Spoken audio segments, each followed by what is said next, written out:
金崎素直さん、当時28歳。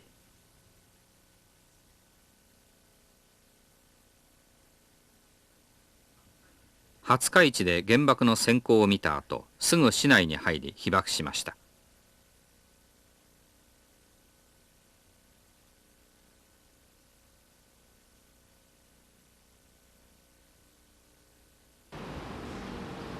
宇品造船廿日市工場に勤務していた金崎さんが、その朝工場で仕事を始めようとした時に閃光を見ました。すぐ福島町の自宅に帰り、妻と2人の子供を探して保井国民学校や五日市の八幡小学校へ行きました。画家である金崎さんはこの時の体験を絵本にまとめて平成元年に出版しました。今2作目の原爆絵本に取り掛かっています。私は当時ね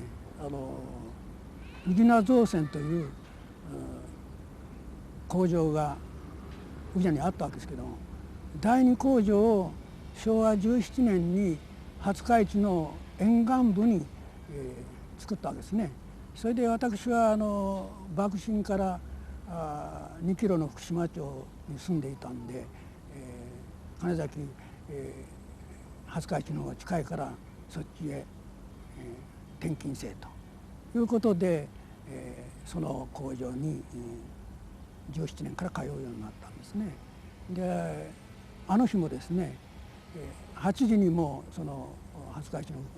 工場に入ったわけですが、ちょうど今から仕事を始めようとした時なんですがね、目もくらむような閃光が工場の窓を貫いたんですね。びっくりして23の同僚と都外に飛び出たんです。すると青空を引き裂くように火の塊が膨れ上がってるわけですね。と同時に耳をつんざくような轟音と強烈な爆風が襲ってきたわけですね。気がついたら砂の中に埋まってるという状況だったんで、その砂を払いのけてちょうど100メートルぐらい砂漠みたいなところに工場ができてたんですから、堤防の上に駆けて登って、広島市内を一望したわけですが、全市が白煙と黒煙のに包まれてるわけですね。原子雲の下にびっくり仰天っていうんですかね。それで、すぐ家内や子どもたちのことが頭に浮かびましたですね。で工場に引き返すと同時に、出遅れた仲間がですね、もう破片でね傷つきうわめきながらぞろぞろと出てきおるわけですね。で事務所に僕は駆け込んで一体広島はどうなってるのかと言ったら全然わからないと、もう電話は通じないんだと、とにかく広島で大変なことが起こったんだということは間違いないということでですね、広島市内から通勤している者は帰りなさいということで、言われなくても私帰るつもりだったです。で通勤電車の停留所まで、街はごった返していたんですね。行ってみますともう電線が切れて普通になってるわけですね。で後帰りをして国道2号線に、沿って広島市内へ帰る以外に道がなかったんですね。でどんどん必死で広島市内を目指して、走るわけですけども、ちょうど6キロのところに猪木町があるんですね。そこへ差し掛かった時に初めて軍用トラックがずっとこっちへ、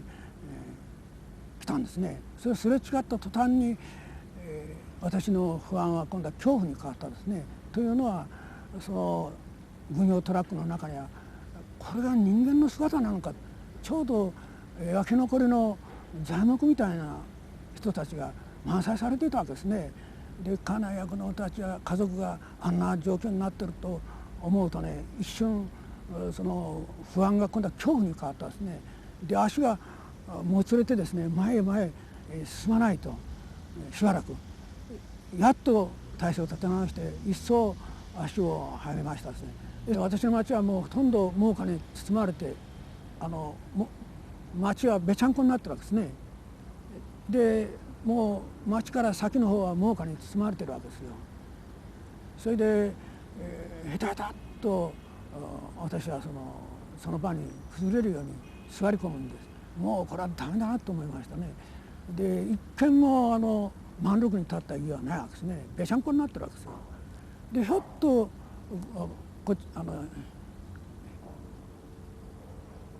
湿地帯が町の半分は湿地帯だったんですね。で湿地帯の方に目が行くと真っ黒い集団があっちもこっちもいっぱいできて、それから介護をするような人たちが立ってね歩く人が目に映ったわけですね。でまだ歩ける人がいるということは生きてるんだということで一類の光明を見つけてですね、自分の家でダーッと一産期に、帰ってくるわけですが、やはりべちゃんこになってたんですね。それで声をかけるに家内や長男長女4歳2歳だったんですけども名前を呼んで探したんですが結局いないんですね。当時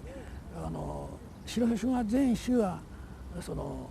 災害が起きた時に、どこへ避難せよというのが決まってたんですよ、軍の命令で。で私の町はくしくも私が通勤をしていた廿日市一つ手前の五日市町の八幡小学校というところが避難先として決められていたわけですね。それがパッと思い浮かんできたわけですね。もし生きとするならば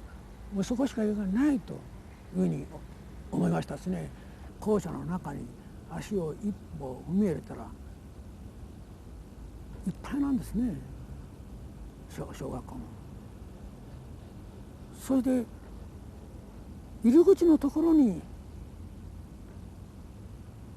家内や子供たちがいたんですよ。で家内は頭に誰に巻いてもらったかわからないけれどもボロ切れを巻いてるんですね。それで顔中真っ赤になってるんですね、血で。それで長男長女はかすり傷程度で無事だったんですよ。とにかく本当に家内も私もよう来ていてくれたと。2人とも手を取り合って泣きながら喜んだわけですけども、本来私は絵で身を立てようとしたわけですけども原爆にあってですね絵を描くことをやめたんですよ。でこんなことを繰り返されたらもう絵をのんびり描くということはもう到底現実を見たら考えられませんでしたね。